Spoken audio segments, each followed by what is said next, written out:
He said that people are using medicine, and he said they shall not be cured. They shall not be cured. Why? Because you don't have trust in God, you have trust in medicine. So you cannot pass from death to life by medicine. That will not work. See? So we deal with the law. We deal the law with the way of passing through, the enemy. And then we see how can we pass through. We say by thee I've run through a troop. So you pass through the enemy by God. They want to kill Jesus Christ, and they pass in their midst. They were even holding him to kill him, and they pass in their midst. And that power is also given to us. So we are concluding today and discovering some other enemies that is not really known to us. The modern enemies is not known that they are enemies, and they will not let us get into success. They will not let us have victory. So we are going to be very, very conscious of this enemy and be able to deal with them, to be able to pass through them. Now we're going to be looking about 4 types of enemies that you will pass through and that you have to pass through. One is slothfulness. Number 1 enemy that you have to pass through is slothfulness. Number 2 enemy you have to pass through is laziness. Number 3 enemy you have to pass through is gluttony. Number 4 enemy which you have to pass through is procrastinate. These are enemies that people doesn't see as enemy. They don't see it as enemy. They don't see laziness as enemy. They don't see slothfulness as enemy. They don't see gluttony as enemies. They don't see procrastinate as enemy. But these are all enemies, and that destroy lives. I've had a testimony from a witch that said when we want to catch a strong Christian, we blow laziness, slothfulness onto him or them. When we want to destroy strong Christian, they can't get to them, so they just blow laziness and slothfulness to those enemies. How? They become slothful in spiritual things. And when people become slothful in spiritual things, you are vulnerable to witches and wizards and forces of darkness and failure. When you are slothful in spiritual things, you become vulnerable. So, and that is how they catch big men. That will say, how are the mighty falling? How are the mighty falling? I pray today that God will give you an understanding, not to just think this is not an enemy. I want us to talk about witches. We have done that one for the past 4 weeks. Witches, wizard, are the open enemy that everybody knows. Everybody knows witches, wizard, spirits, demons. All those enemies are common and they are known, and people are dealing with them. So the devil knows also that Christian knows about all these enemies. So let me use some other enemies that they don't know about and which churches are not preaching about. For example, people are not talking about gluttony. And UK is the fattest country in the whole Europe. And people doesn't know that it's an enemy, to be gluttonous. They think it's a normal life. I've not committed sin, I don't do adultery, I don't fornicate, I don't lie, I don't steal, I don't backbite, I don't shout, I'm not. But if you are gluttonous, it's an enemy. So let's start by number 1, slothfulness. What is the meaning of slothfulness? Sloth means disinclination to action. Disinclination to action or labor. Disinclination to action or labor. That people begin to decline. Decline from action to do what you have to do in life. Or we can also say it is decline or to activity or exertion. Decline to activity or exertion. That is sloth. And when people are slothful, then they are operating in this place. That is sloth, decline from activities and labor.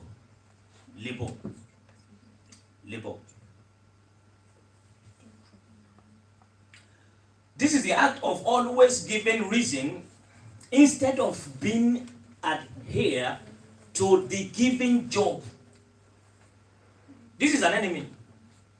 The work that you have to do, the devil makes it so difficult and so hard, and then people begin to give reason why they are not doing it. why they are not doing it. People say, but we need to know why somebody is not doing what they're supposed to do. Yes, fine, you need to know, that's fine. But the person speaking it is slothful. The real answer is sloth. Is sloth. This guy or this woman is sloth. But people doesn't see it. Let's go to Proverbs 26, verse 13. Proverbs 26 and verse 13. They are, I can say perhaps they are secret enemy of life. Slothfulness are secret enemy of life, which people doesn't really discover. And it's not also, people doesn't preach on it. They don't preach on it. They don't preach on it. Proverbs 26 and verse 13. Proverbs 26 and verse 13. Bible says, the slothful man saith, there is a lion in the way, a lion is in the streets. What is the Bible trying to say there? The slothful man says there's a lion. Is it lie? Is that statement a lie? No, it's not a lie. There's a lion. So what is that person trying to tell you?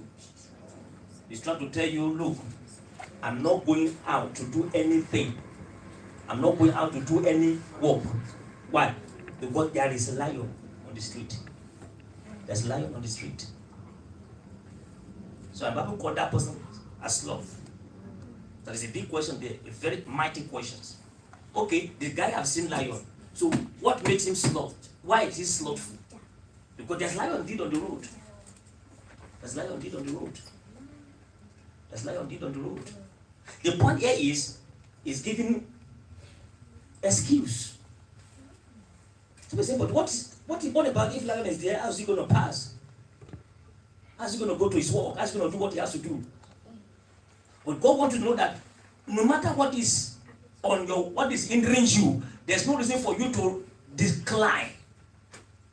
There's no reason for you to decline to your neighbor.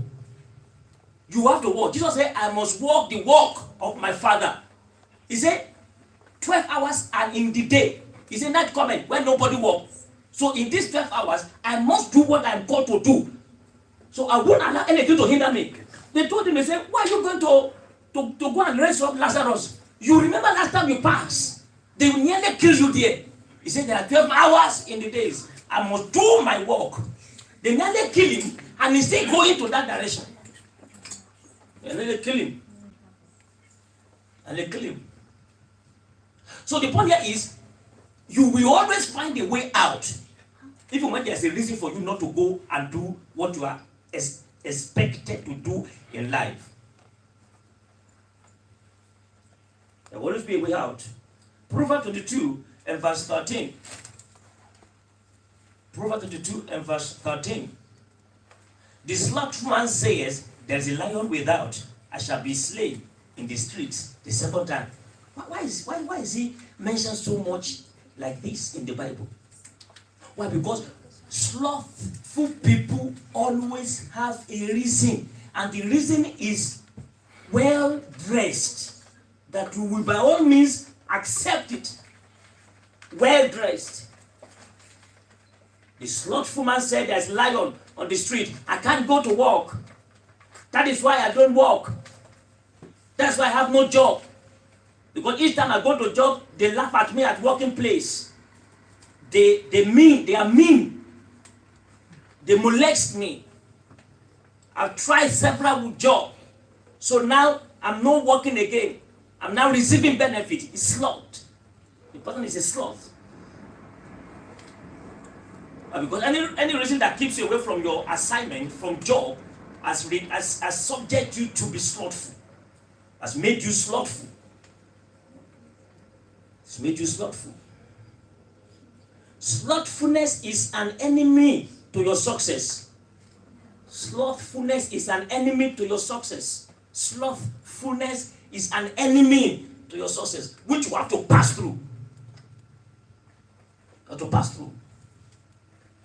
Judges chapter 18 and verse 19, please. Judges chapter 18 and verse 19. I read.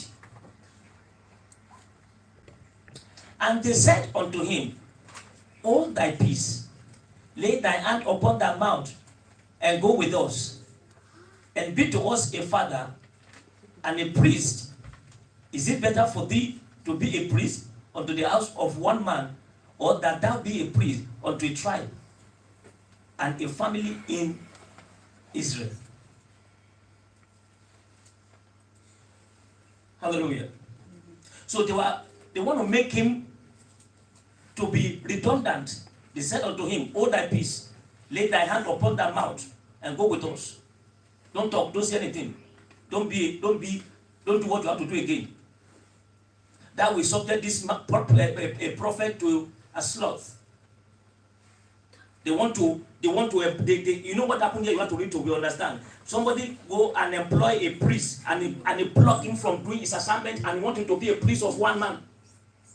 You know, many people will like to do that, to get a pastor from church and to put pastor in their house. Many rich people will like to do that if they can buy the pastor, and they are buying many pastors. I was told in Nigeria that they carry many pastors and they go and lock them in the Ashu Rock in Nigeria, in Abuja. So you can't be praying for the president. Nonsense. You are not called to pray for one man. There's no amount of money they are giving me that will make me to go and stay in president's house and be praying for them 24 hours. There's no what they can give to me. And this is a part of slothfulness.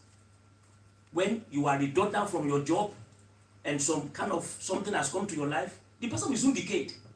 That is slothfulness. You have inherited some money and then you close the door and say, I'm not working again. My father has given me a lot of money.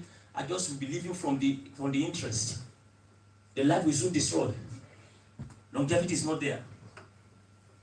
You see, if you read from verse 17, it says, and 5 men that went to spy out the land went up and came in thither and took the graven image and ephod and the teraphim and the molten image, and the priest stood in the entry of the gate with the 600 men that were appointed with weapons of war. And this went into Micah's house and fetched the carved image, the ephod, and the teraphim, and the molten image. They said the priest unto them, what do ye? And they said unto him, hold thy peace, lay thy hand upon thy mouth, and go with us, and be to us a father and a priest. Is it better for thee to be a priest unto the house of one man, or that thou be a priest unto a tribe and a family in Israel? So they came to rescue this priest. If you read a bit back, a man has took this priest and have made him to be a priest in his house. A man has took that priest Micah and made him to be a priest and gave him money, gave him everything. That is slothfulness. When you are no more doing what you are called to do in life, the life becomes dangerous and easy to be destroyed. Is subject one to be under tribute. Slothfulness will make one to be under a tribute. When you are slothful, you'll be serving people. Slothful people will serve. They serve. Proverbs 12 and verse 24. Proverbs chapter 12, verse 24. Somebody will say, is this an enemy? Is an unknown enemy. Slothfulness is an unknown enemy. People doesn't know it, and they don't know that they are slothful because it looks comfortable. It looks comfortable. Look at this priest, Micah. They gave him, the man gave him everything, house, cars, everything, horses, and he was paying him. He said, don't go anywhere, just prophesy for me. And that is what people like to do. They want to have jobs where they are not working and they are earning, but the life will be destroyed. The life will be destroyed and cause somebody under tribute. 12:24, Proverbs chapter 12 and verse 24. I read, the hand of the diligent shall bear rule, but the slothful shall be under tribute. The slothful will be under tribute. Anyone that decline to activity or exertion, anyone that decline, who doesn't like to, who push back from job, they come under a tribute. come under attributes. It is the root of poverty. Slothfulness is a root of poverty. It's a root of poverty. Somebody say, but there are many slothful people, they have money. No. But money is not riches. Money is not riches. Money make rich. But money is not riches. Money is not. Having money doesn't make you that you are rich. Doesn't make you that you are rich. It's put into poverty. Proverbs 24, verse 30 to 34. Proverbs 24.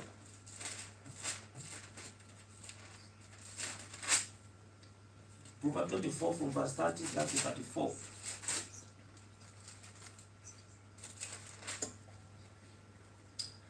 I read. I went by the field of the slothful, and by the vineyard of the man void of understanding. And lo, it was all grown over with thorns and nettles, had covered the face thereof, and the stone wall thereof was broken down. Then I saw and considered it well.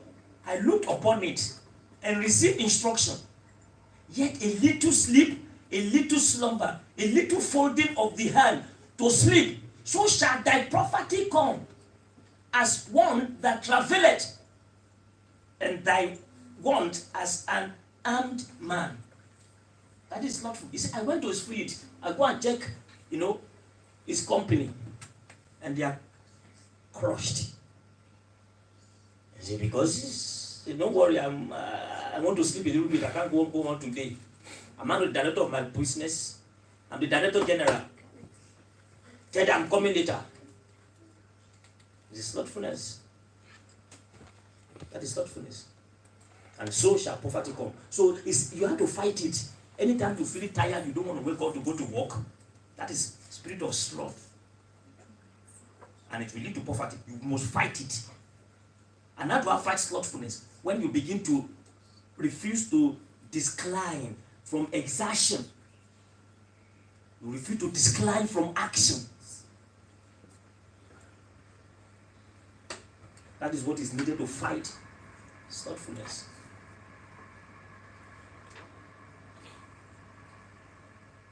And then, lastly on that,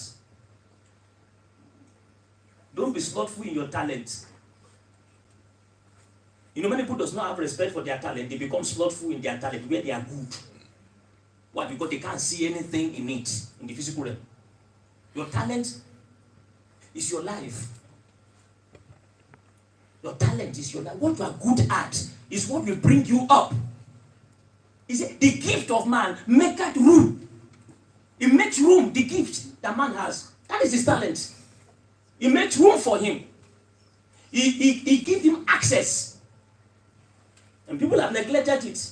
You remember the prophet just gave Matthew 25, and I just want to look at that one who got one talent. Matthew 25 verse 26. That one who got one talent, he refused to work at it. Why? Because he thinks this talent is useless. It's not big enough for my success. This talent is not big enough. This talent is not big enough for my success. This talent is not. So he went and buried it. Matthew 25 verse 26. I just read that place where Jesus talked to him. 25 verse 26. Is not answer and said unto him, thou wicked and slothful servant, thou knowest that I reap where I sowed not, and I gather where I have not straw. He said, thou oughtest therefore to have put my money to the exchangers, and then at my coming I should have received my own with usury. That is a talent. But he was not respecting his talent. So he went and buried it. Your talent is the success of your life.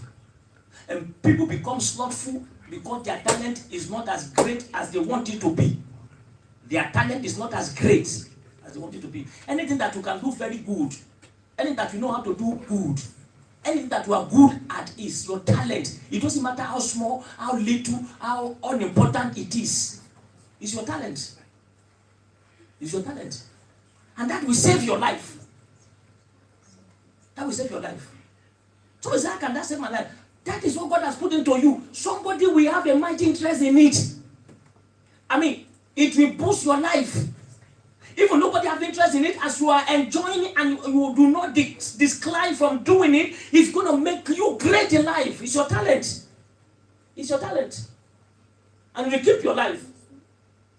There was one woman in Germany, a prostitute, a former prostitute.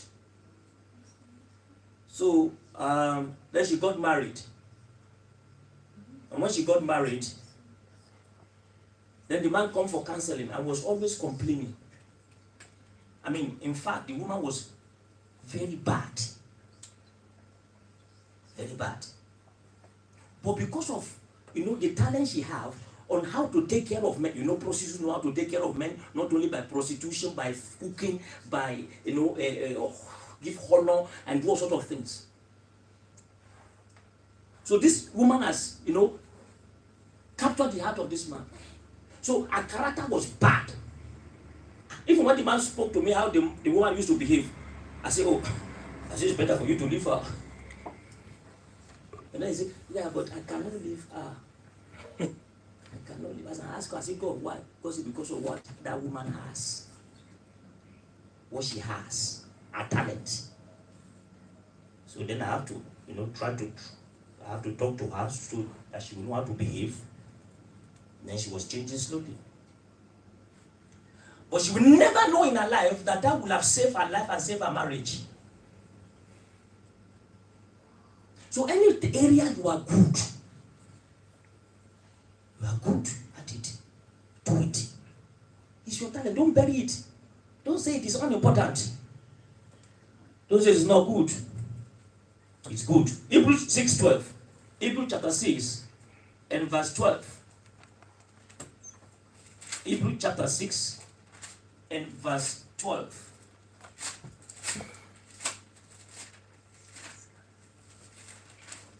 Thank you, Jesus. Hebrews chapter 6 and verse 12, I read. That ye be not slothful, but followers of them who through faith and patience inherit the promise. Be not slothful, but take it. So slothfulness is what makes you to be unable to inherit the promise of God as well. When you are spiritually slothful, you can't pray. You find it difficult to pray. That is slothfulness. That is spiritual slothfulness. So the promise cannot be rendered. You find it difficult to read Bible. You find it difficult to meditate. You don't have time for meditation. Every area, every time it is loud. Every time it is loud. Every time it's music. Every time it's game. 24 hours playing game. 24 hours playing game. And you are believing that is what making you calm. No. Game does not make you calm. It doesn't calm you. You have to find solution to your problem. Hallelujah. Yes. So these are things that you have to put off, and they are enemy that can destroy lives. Let me move forward. Let's go to laziness. Let's go to laziness.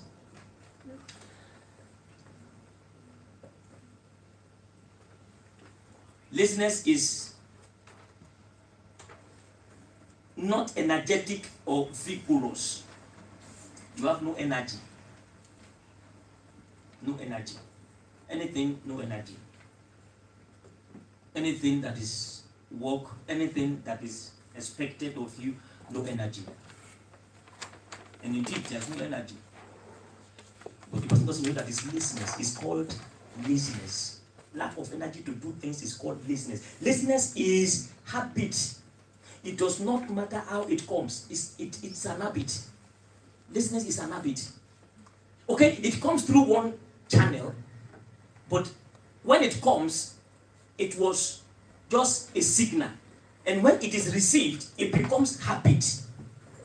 It becomes habit. So in the Bible, how is Bible? It will always turn to habit. It doesn't matter how it comes, but it will always turn to habit. Laziness in the Bible is called sluggard.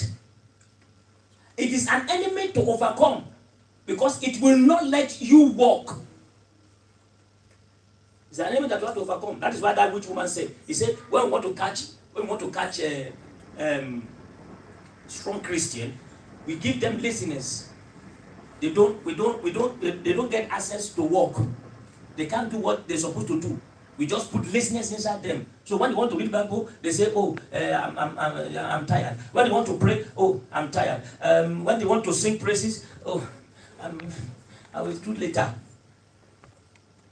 And then you do that consecutively, then you become vulnerable. Then you lose contact. You disconnected yourself from God, because that is what gets you together with God. That is spiritual laziness, and that is also what happens in the physical realm, in physical laziness, natural laziness. It is an enemy to overcome, because it will not let you walk. Proverbs 20 verse 4. Proverbs chapter 20 and verse 4.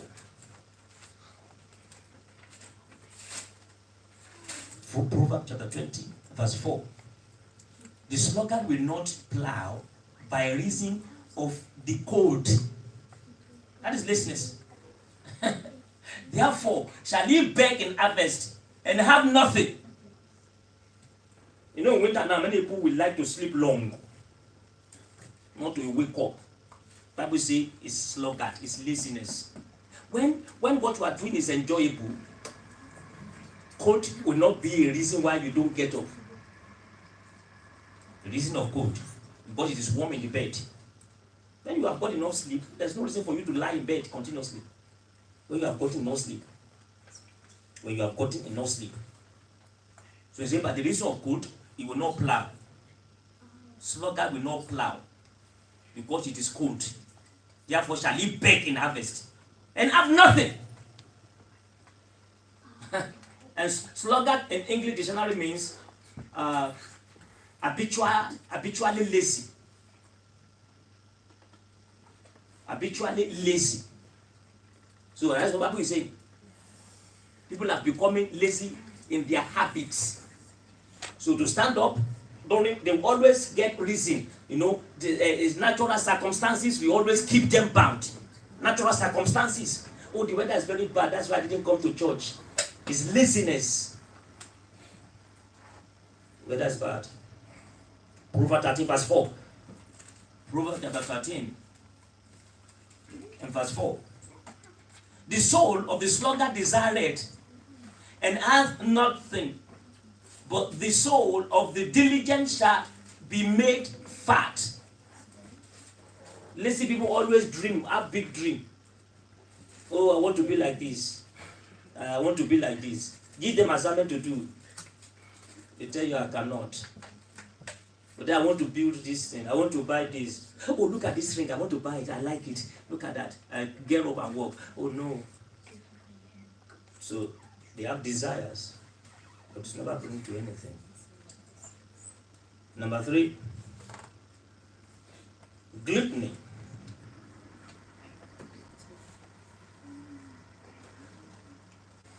Means excess in eating or drinking.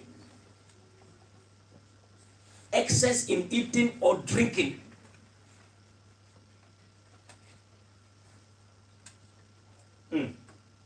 That's a powerful one. Powerful enemy. Including children. Children also have that enemy. They can't stop when they are eating. And then their stomach becomes big. That is the beginning of gluttony.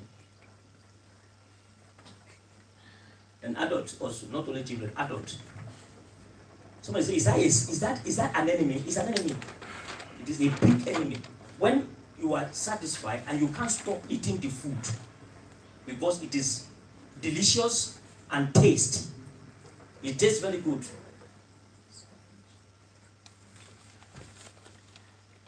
What is the meaning of this? Gluttony, this is a secret god of destruction. Gluttony is a secret god of destruction. What is it? What? A secret god of destruction. It's a god. So that's why people worship gluttonous habits. Gluttonous people worship gluttony. Why? Because there is God in need. There's God in excess eating. That's why they couldn't serve God in the wilderness. Bible said they were greedy of manna.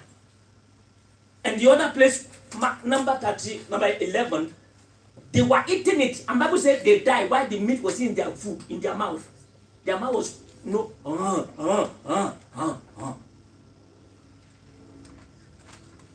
So what is it cause? Destruction. What is excess of food is causing now? It is causing destruction for the nation. That's why they have begun to tax sugar. Why? Because they have to pay a lot of money for them, obese, because they're having diabetes from it. This is a secret god of destruction. Death is the end result. Death is the end result. Let's see some hard judgment on gluttony. Deuteronomy chapter 21, it's very hard, but I'm going to show you also in the New Testament why is it being hard like that. Somebody say, but let's see. Let's get through that first. Deuteronomy chapter 21. Deuteronomy chapter 21. And we are looking from verse 28 to, 18 to 21. 18 to 21, I read. If a man have a stubborn and rebellious son, which will not obey the voice of his father or the voice of his mother, and that when they have chastened him, will not hearken unto them. He said, then shall his father and his mother lay hold on him and bring him out unto the elders of his city and unto the gate of his place. And they shall say unto the elders of the city, this our son is stubborn and rebellious. He will not obey our voice. He is gluttonous and a drunkard. And all the men of his city shall stone him with stones, that he die, so that thou put evil away from among you, and all Israel shall hear and fear. He said, let them kill him. Why? Because it is evil, gluttony and drunkard. That's why I said, so am I going to kill my son? I didn't say that. I just read what Bible says. Just read what Bible says. Why is he so trouble? Why is he so evil? Okay, the boy might have a lot of reason because his rebellion is stubborn, and then is gluttony and drunkard. But I think there are many stubborn and rebellious children. But that gluttony and drunkard is what creates the judgment that they are put on him. Okay, let's see what the Bible says further. Poverty kills. Gluttony will subject gluttonous people to poverty. So it's either they stone you or the person will die later. And people are dying. Gluttonous people are dying.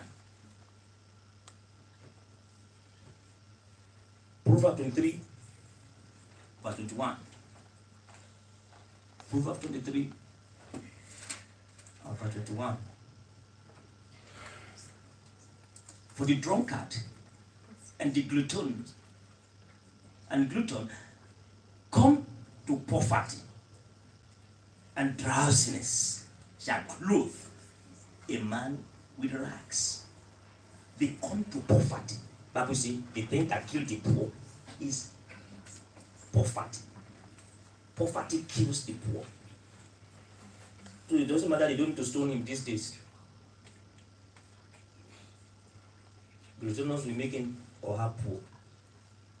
Somebody say, but what about rich people who are gluttonous? Are they poor? Yes, they are poor. Because they will die miserable. If you check them in America, you see that they have to use forklift to carry them. After the thing has spoiled their body. They can't carry them through the house. Men cannot carry them. They need forklift. Because they can't stop eating. Lastly, we go to the last one. You fight it by reducing your eating habit. It is a God. Because nothing will make you to leave that habit. They are secret enemy that will not let people get to their destiny. Check fat people. Do they live longer? No, they don't live longer. They don't live to the maximum age that they should live. So you are eating, and then the food is delicious, and then you want to eat again, then you just tell yourself, this is God. Somebody say, but the food is delicious. But your stomach tells you you are satisfied. Put the rest away. You are slowly committing sin. And sin will block people from enter into heaven. When doctor is telling you you are overweight, or you can also see yourself you are overweight, there is no question. You look mirror, you know. You weigh yourself. Some people doesn't weigh themselves again, they are ashamed. They say, I don't want to see it. I don't want to see that. It's a carry it away, throw it away, I don't want to see it. Why? Because they know the truth. They know the truth. But you can deal with it. You can deal with it. Because it is a secret God. You know, eating control many lives. Eating habit. You go to some places, before you are allowed, you have to eat breakfast, and then afternoon, and then evening, and then some snacks. Everything is around food. They might not look fat, but they are fat in the spirit. Because they are only thinking of food. They have not finished breakfast, they are thinking of lunch. As they are eating lunch, they are thinking of dinner. Somebody say because they are organized. It's not organized. Gluttony is hidden there. You don't know, Jesus entered the house of Mary. And Mary was listening, he doesn't bother about food. Because Jesus is not gluttonous. When we were doing the burial of my mother, immediately finished the service, the pastor was just following my brother. Don't forget the food of the pastor's food. The pastor's food. The pastor's food. So they didn't want me to hear what the pastor was telling them. So I said, what is the pastor saying? They said, no. So the last one I had, he said, don't forget the pastor's food. I said, Pastor, I thought you have been telling them since. He said, yeah, I just want them to remember. I said, Pastor, are you fasting? And then they are tapping my, I'm kind of like too much of my family. Because I can say the pastor was heavyweight. I said, Pastor, are you fasting? I said, what is about food? How can they forget food of pastors? There are many pastors who are gluttonous also. Not only church member. Big pastor. And God have to help them. They have to do operation. TD Jason himself said, he's gluttonous. So you can't stop eating Kentucky, this Kentucky chicken and fried chicken and coleslaw. It's not a rich man food though, but that is when he was poor. That was what he was eating. So he became rich. He still go and look for Kentucky. What? A millionaire. So he had to go for hospital. They have to tight his stomach, reduce his things. That is how he escaped gluttonous. You will have been horrible. Why? Because he knows it's not correct. Amen. So you fight it. You fight it. You discipline yourself. You refuse it because it will cause destruction and it will cause setback. So you just refuse and tell yourself, no, this is enough. I'm stopping now. One day we traveled to holiday. We went for holiday in Spain, and then we have I don't know if it's full pot or half pot. I don't know. All what I just discovered is when I came back, I discovered that I am heavy. What did I do? I cut off food. I said, and now I said, we are not eating again. I said, we are not eating again. This is too much. 1 week, we are big. Because you are not doing anything. And the food was so delicious. That is how gluttonous come. And then we cut it off. So you cut it off. When you see yourself, you are going into it, you cut off your eating habit and escape it. They are secret sin and secret God, and they destroy. Lastly, procrastinate. People like to postpone things. They like to say, I'm going to do it later. That is an enemy. That is an enemy. A man went to ask for money for his friend, and when he got there, the food has been prepared. So his friend said, Oh, come and eat first. That is. He said, no, I have some emergency, urgent matter. I want to talk to you. The man said, can you not leave it later and talk to you about it later? I said, okay, I will leave it. This food is very nice. Let's eat first. And then they started eating. And as he was eating, another friend came and he told his friend, say, I've come to see you. And the friend said, come and eat too. He said, no, can I see you quickly? Can I see you quickly? So he left the food. I went and see that one quickly. And then that one left. So the man came back and they were eating. So when they finished eating, then the one who was eating asked this friend, he said, the reason I came, I want you to borrow me some money. He said, that man who left, he just collect the money that is gone. What? Procrastination. You want to eat food first before you go to his business. I will do it later. I will do it later. It's not a good statement when it is not really meant to be so. So procrastinate. Setback is a setback. Setback is the result. Proverbs 3 verse 27. Proverbs 3 and verse 27. These are very unknown sin. Proverbs 3 verse 27. Bible says, withhold not good from them to whom it is due, when it is in the power of thy hand to do it. Verse 28. Say not unto thy neighbor, go and come again, and tomorrow I will give, when thou hast it by thee.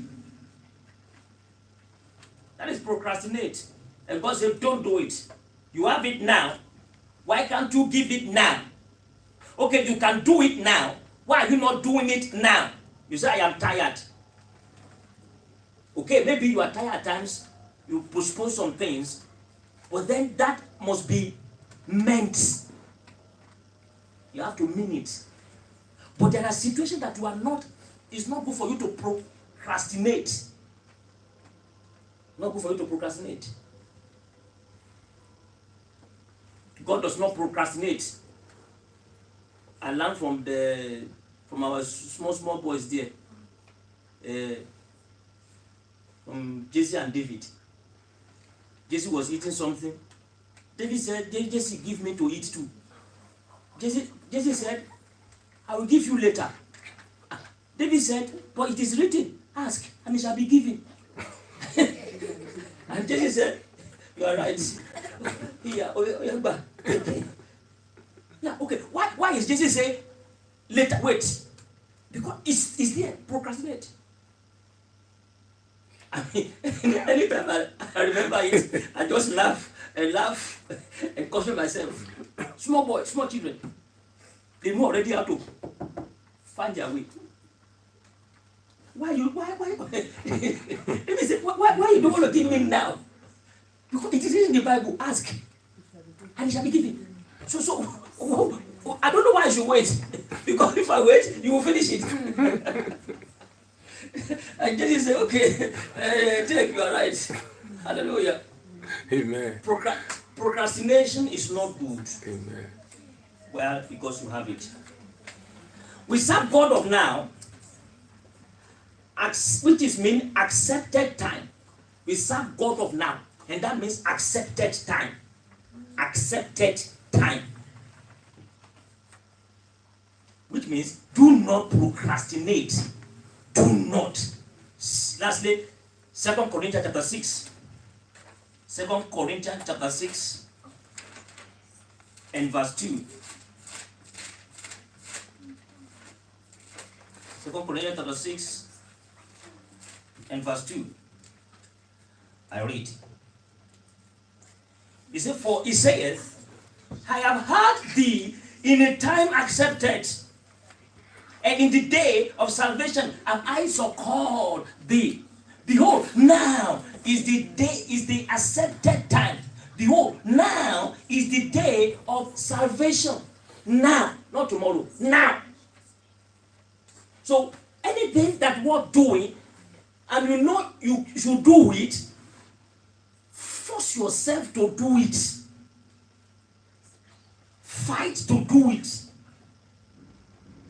Don't procrastinate. God doesn't do that. And we should resemble God. We should resemble God. So it is acceptable time. He says, seek the Lord when he's near.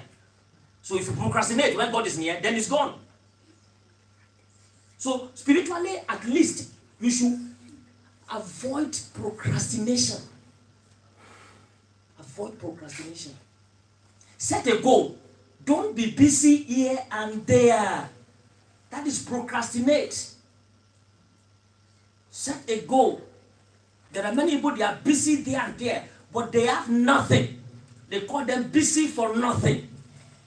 Busy for nothing. Many people are busy for nothing. You call them, do you have time? You say, no, I don't have time, I'm busy. What is the result? What you are doing, what result will it bring? You say, yeah, it might not be a good result for you, but at least for me, it's a good result. Okay, can it make your life better? Does that result make your life better? No. I mean, in a natural realm of understanding, does it make your life better? No. So you are busy for nothing. And many people are busy for nothing. Busybody. You can imagine, Bible call them busy, they are busybody, gossiper, and they're also busy. Does it provide anything? No. Okay, I'm stopping here. Let's go and ask some questions.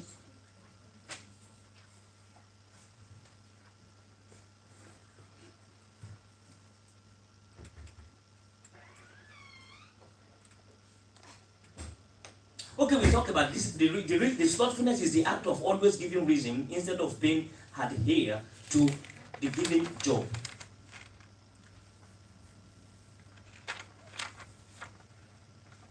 What about if my reasons are genuine?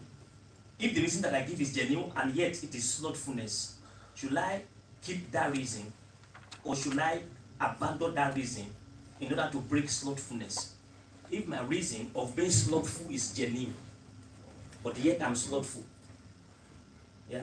I think that the reasons can be very wicked and they can be from the devil and they can be quite stubborn. Yes, so I think you really have to like fast and pray sometimes for this sort of thing, because I believe it's a spirit that comes upon somebody. Yes. And no matter how hard they try, the reason will just overwhelm them so much that they just cannot come out of the situation. And I think possibly they need like prayer from other people, or they need help, or they need a lot of spiritual energy to get out of it. And especially if somebody has been in that condition for a long time. I mean, if you go to the job centre, somebody who's not worked for a year, it's really hard to get them back into work. I mean, it's just because the body has got so used to the laziness and the. I mean, it's often not really a fault of their own. To get somebody back into work, if they've been out of work for more than like 5 years, is extremely difficult. You have to do it gradually and slowly, and it's the same with the spiritual stuff. Like somebody can be coming to church, and every single time there's an accident on the road, or every time that the rain falls and their car doesn't work, and I think you have to be quite aggressive with this sort of thing. So, okay, that's a good point. Yeah? Yeah, that's exactly what Mommy is saying. It's real strong tricks of the devil. Devil really plotted for people like, mostly people who are single. And he make things surround you that you will look those things and keep yourself that I'm not doing again. I'm not even going out again. Or it's strong tricks of the devil, which the devil really used for me that I'm here. But I fight it. I say, with all these children, no wife, I am going. I know it's the trick. It's a strong tricks of the devil. And that when you look it, you will say, it's true. How is going to take care of these children? Who is going to do this? How am I going to do? And you stay for their benefit. It's a lie. It's a trick. And you have to fight it and come out and overlook those things. It's a fight with the words of God and come out from it, and you will make it. That's a good point too. That's a good point too. So which means you shouldn't yield to it, even if your reasons are correct. Correct. The reasons are correct, and you can also see that this is slothfulness. So you shouldn't yield to it. So I mean, the example is kind of like when a situation has lodged in people's life, it makes them to become slothful if they are being in a condition for long time. Long time condition will subject people to slothfulness, and they will give you a reason so that you will not push them out of the corner, so that you will not force them to go and do job or do anything. So like, I believe also that prayer is needed for that kind of situation. Even though you know it is genuine, it is right, but you know inside yourself that it's not correct. The point here is you should also preach to yourself and know that yes, this is slothfulness. I need to come out of it. Good. Okay. Yes, slothfulness in another means is like you are being shortened from your general work and you have been offered a little job. Like that Pastor Micah in Judges chapter 18. If you go and read from verse 1, one man took that Micah and is even having an idol or something like that, and he put prophet to be doing work for him and he was paying him. And then the children of Israel came to him and said, but you are a prophet of God. Follow us, you cannot be doing this. So now, if you are now in this kind of a job, and somebody say, don't go job, we'll be paying you, and then you will do less work, but be doing this thing. And what you are doing will destroy your potential. Because potential will be destroyed, even though you are getting money, potential will be destroyed, and life will become meaningless as time goes on. Is it right for somebody to do, even though you know that this is destructive, but yet you are doing something, but it's not according to your potential? You are not giving what you are supposed to give. Do you find that, what do you say to a person who say, okay, I can do something, but I'm not going to be too full, so I will just be doing little, but they will pay me a lot of money. But then slowly you'll be losing all what you have learned. Is that a good thing to sit for? Is it good to sit for because there's a lot of money there and then? Yeah, to my opinion, it's really, you don't have to accept it. Because I think May this year I applied for a job. The job I was doing, when I look at myself, look at the people I'm working for, my spirit will say, Pauline, you are more than this, don't do this. How can you just go back to school and study and get more than them? So I worked for 1 month and I give my resignation to the manager. She was like, oh, Pauline, why did you look? I said, no, this is not me. I'm not supposed to be here, You can fight with the prayer. Just ask God, say, God, this is not the reason why you created me. I'm not supposed to do. Take me to where you want me to do so I can use that one to glorify you. I think you can fight it by prayer. And you still have to make up your mind. Mm-hmm. 1 point. Yeah. Let me use a pastor. A pastor is in the Bible. If you read Jesus Christ, multitude we are following him. And a pastor is one man bring you to be praying for only him. So where is the multitude you are saving? And because of money you go there, the money cannot save your debt. Money cannot save you when time of death have come. Money cannot save you. So you go there because of money, your potential is going to lose there because you are only saving only one man, praying for one man. Instead of you to be out there and save multitude of souls to the kingdom. And you are praying for one man, you cannot, that's not what God called you for. You are supposed to save multitude of souls, not praying for one man. And the money they call you there to be praying for one man and paying you, that money cannot save you yourself when sickness and disease enter you. A man just died, a billionaire just died 4 days ago in his own stadium. He just watched football finish, go outside for the headquarter fly, and come back to the stadium and die there. You see, why don't his billionaire save him? Yeah. Nothing. The money cannot save you. Yeah. I think people who are overpaid, it starts to slowly affect their character. They become very arrogant, and I think you can't really have a godly character when you are wrongly overpaid. I think some Christians, I've been in a job before, this was a prayer answer where I was like unbelievably overpaid for what I was doing. But then I used that time to do as much as I could for the gospel. Like any spare time I would design things or do things, and I believe that was God-given. But supposing now I've just been sitting there and be lazy, people like that become very proud. And many people in that company, it's like an internet startup company at the time, and they just had a lot of money, and they employed people without stopping. They just employed so many people. And so many people are just sitting there doing nothing and getting really fat salaries. This is how it was when the internet started. And people became very proud and very greedy and very demanding, and even if they had to work 1 hour overtime, they would get angry. You know, you could feel the character of the people was changing.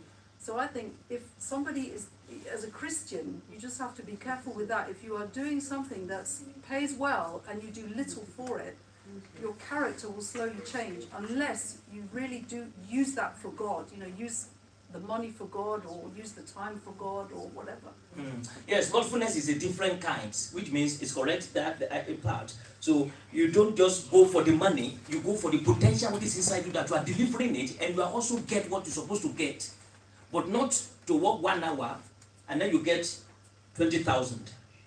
You know, and that 1 hour it has not even produced 10% of your potential. That is destructive. But people thought it is life, but it's slothfulness plus destruction. Hallelujah. Amen. Let me quickly go forward. So okay, we spoke about talent. That your talent is you should not be slothful with your talents. What about if my talent is just taking care of, or if I'm just only good in, I don't know, if I'm just good in something that is not relevant, and I can't see that something good will come out of it. Do you want me to continue, you know, doing that kind of talents? I don't see, you know, it's not recognized in the world. But I know how to do it, but people doesn't recognize it. Okay? Okay, let me help. Well, I believe in the world there are definitely talents that go under and that are useless in the world. Mm-hmm. But with God, God uses any talent. I mean, Joyce Meyer once said the only thing she likes to do is talk. She loves to talk. Now, where in the world are you going to get a job and get paid? She gets $90 billion a year for just talking. Nowhere. But God used that talent, and she also worked at her talent. So I believe in the world there are some talents that might go under. They won't be used, but with God, any talent is used. That's correct. You don't bury your talent. Yeah. It's the same thing. Even as small as that talent is, as long as that talent is from God, just catch it, use it, and it will produce. God will connect you to mighty people that will enlarge that talent for you. That's great. Don't be lazy. Don't be slothful with your talent. Yeah. Lastly, from my side, because of the time, if you have any question, you might ask. Also, when I finish this one I want to ask you. Okay, we talked about gluttony. He says it's a secret god. And the gluttony is a secret god. So, what do I do when I can't stop eating nice food? I cannot really stop. How do I going to force myself? I said I can't stop. And somebody said force yourself. I said I can't stop. What do I do? Somebody also, what do I do? I can't stop. I've never come to a place where food is delicious. So, okay. The thing is with food, there's always a reason why somebody will overeat, and you have to look at the deep reason. And I mean, a very good person who's researched all this is Dr. Caroline Leaf. She said that the way you eat is very much connected to your emotions. Somebody who's stressed will eat more. Somebody who's afraid will eat more. Somebody who's angry will eat sugar. So I think the root of that, if somebody really has a problem, you have to really ask yourself, do I have a problem with anger? Do I have a problem with stress? Am I not resting enough? Somebody who's stressed and not rested, they will just eat more. Like the body just craves for sugar when it is stressed. The body craves for sugar when it is angry. So I believe, like, as a Christian, if there's a problem, you have to go to the root of the problem, and also give it to God. You know, that God can take away this desire to eat. But we eat wrongly when our emotions are wrong. Yes, that is somehow, but I think you can handle it in that area because God said you should not. You know, God said you shouldn't. So it doesn't matter what emotion is in it. What it's good to find out why am I eating, but the end result is you have to stop it. And the question is how. I said the food is delicious. Okay, I don't know why I'm eating it. I don't know what is my problem, but I can't stop. Yeah, but lots of people have solutions. My mother just simply didn't buy it. End of story. Okay, one We point, went to don't the buy it. supermarket, she didn't buy it. Finished. That is one no good chocolate, point. no sweets, no nothing. So if you know that this food is delicious and you can't stop eating it, one good solution is forget buying it. Yes, that's good. And the second one is determination in a natural way. You need to determine that no matter how that food it is, I'm not going to eat it by yourself. You have to determine. Once I'm okay, I'm not going to eat. And in spiritual way, you need God to help you, because devil kill people through what they love most, what they like most. Devil put it in them. Drunkard is a spirit. It's a spirit that you only cannot stop it unless the power of the Almighty God.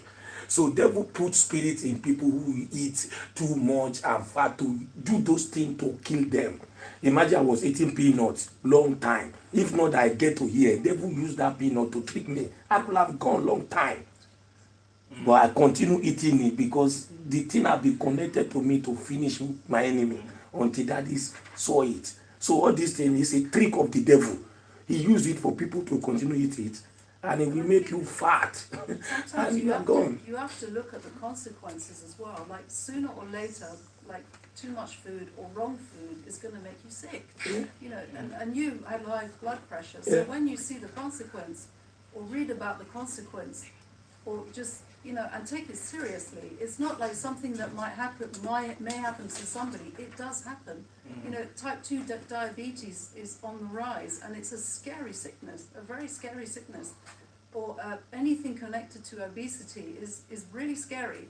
And I think once, my mother just put fear in us. She said, if you eat that, you're going to get cancer. She just said, you're going to get cancer, which I don't know if that's the correct way to raise children. I don't know, but it worked. We just looked at something sweet and it was cancer. It was, yeah. And sometimes I think we have to be more radical, really. Like, if now that the government has put all that thing on cigarettes and said, look, you are going to die and you are going to get cancer if you smoke, people have stopped. Okay. So, Yeah, that's a good point. So the point here is you just have to be radical. When you find yourself in that realm, you become radical. You also understand that people that are glutinous will be eating the dream. There's no glutinous people that will never dream eating food.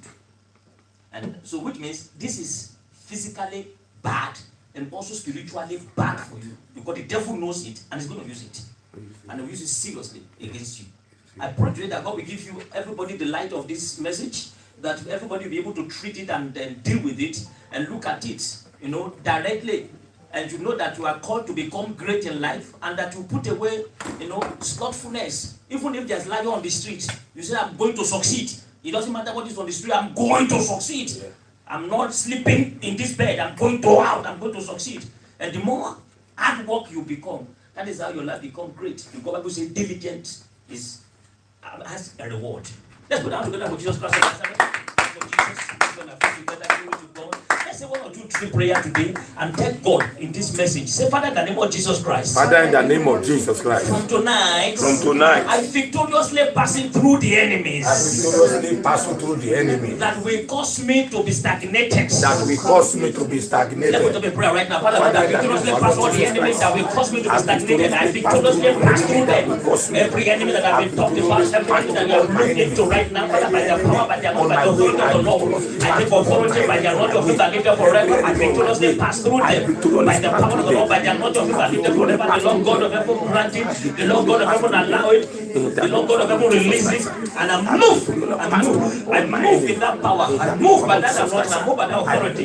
In Jesus' mighty name, we have prayed. Amen. You're going to pray. Say, Father, in the name of Jesus Christ, Father, in the name of Jesus I destroy the spirit of slothfulness. I destroy the spirit of slothfulness inside my life. No matter what reason that I have, I break forth from it now. I break forth from it now. Father, in the name of Jesus Christ, and destroy the spirit of slothfulness. No matter what reason behind it, I break forth from it. I break forth by the power of the Lord. I break forth but not of the leader forever. I take authority in the name of Jesus Christ of Nazareth. Thank you, Father, because of your power.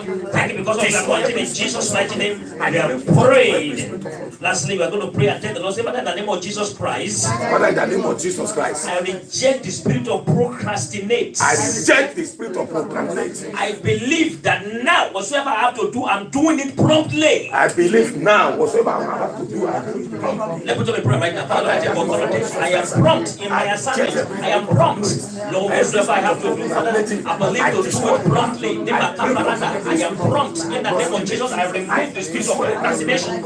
I cancel it and cancel it and destroy it and render it powerless. Whatever by the power, by the authority of the Lord. The Lord God of heaven granted. The Lord God of heaven release it. So pay it now. In Jesus' mighty name, we are praying. Amen. Everlasting Father, we thank you because you are God and there's none like you. Amen. You are the Lord that lives forever. You are giving us a real understanding of your truth and of the enemy that we might not even think, that we have not even think of, that we are not even going to think about. Amen. Lord, therefore, as you have exposed and unveiled these enemies, Lord, we take capacity and power and victory in Christ Jesus to pass through them in the name of Jesus Christ of Nazareth. Amen. Father, we pass through them in the name of Jesus Christ of Nazareth. Amen. Father, Lord, I declare today every trouble in this topic that might be worrying anyone, Lord, I pray the power in the spirit, the victory of God, we make you to pass through them in the name of Jesus Christ of Nazareth. Amen. Father, we bless and glorify your holy name. Amen. Father, Lord, as you have seen the end of this month, I decree Lema Atemazaida, the whole year, you will see the end of this year in the name of Jesus. Amen. Every spirit of demon that sucks blood on the road, that drink blood everywhere in the night,